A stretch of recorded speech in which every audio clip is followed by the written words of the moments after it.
room was constructed with measurements that contradict reality. Angles that shouldn't meet due, surfaces that should be flat on. Every part of it feels like it was assembled from memory rather than design, as if someone tried to recreate a room they had only heard described.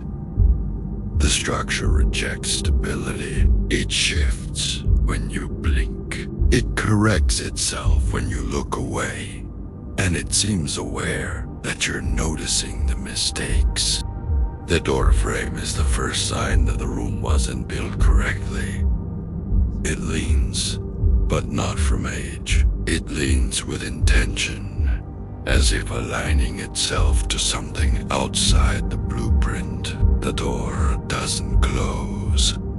It doesn't open. It simply exists in a state of almost movement, waiting for a moment that never arrives. And then the air shifts, a faint pressure, like the room itself inhaling. The hinges tremble, not from wind, but from memory. The window reveals a landscape that cannot exist. The sky folds. The ground curves. The world outside seems built with the same flawed logic as the room itself. It's not a view. It's a reminder that the room is part of something larger. Something constructed incorrectly from the beginning. And for a moment, the horizon flickers like it's struggling to stay real. The floor refuses linearity. Boards loop. Patterns repeat. You step forward but feel no progress. The room denies direction. It denies the concept of forward. It was built without understanding movement. And with each step, the floor seems to reconsider its shape, shifting just enough to make you doubt you ever moved at all. The ceiling supports nothing. The beams intersect in ways that defy physics. They hold the room together through contradiction. The structure survives by refusing to obey the rules that should collapse it. And as you look up, the beams seem to shift, subtly rearranging themselves, as if deciding in real time which impossible shape will keep the room standing for one more moment. Corners should define space. This one avoids it. It stretches, recoils, and shifts away from you. The room was built incorrectly because it was built to avoid being understood. And as you watch, the corner seems to breathe subtle, rhythmic, like it's alive in a way geometry shouldn't be. Its angles soften, then sharpen again, as if deciding what shape to take, or whether it should exist at all. The wall contains more space than the room itself. It folds inward, storing dimensions that shouldn't fit.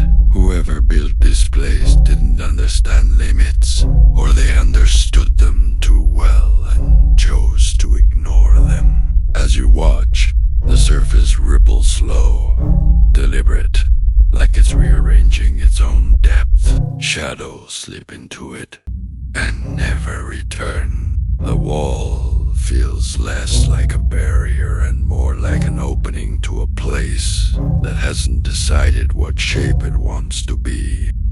The room edits its own design.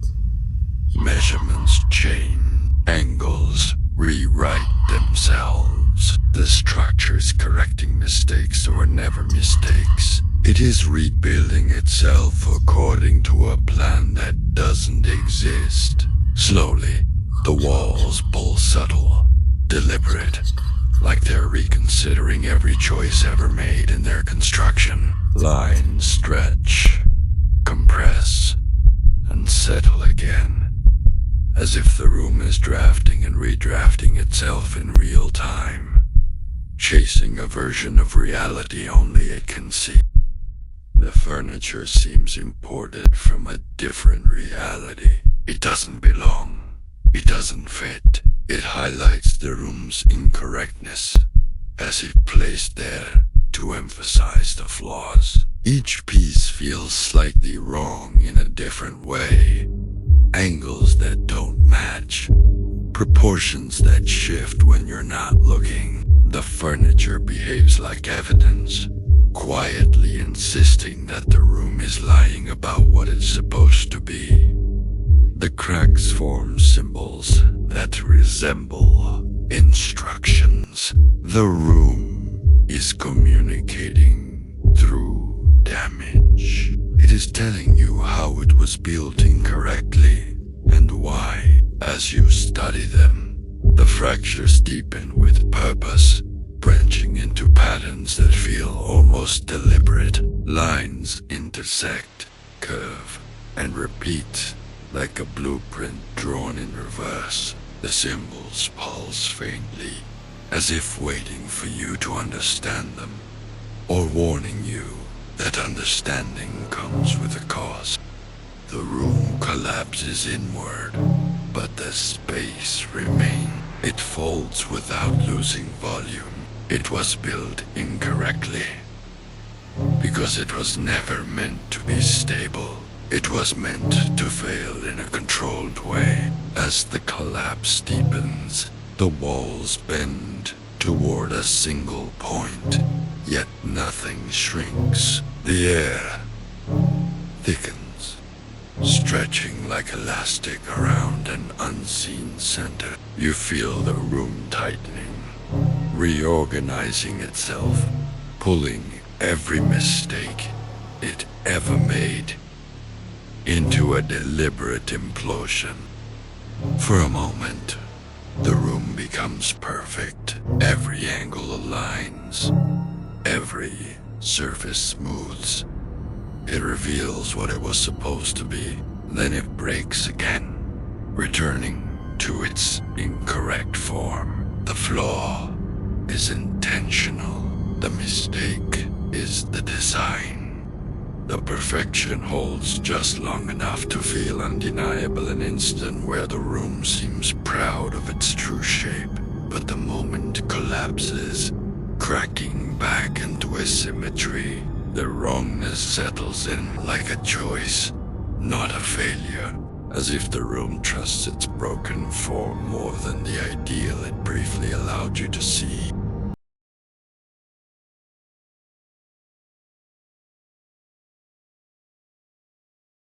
Room 6-7.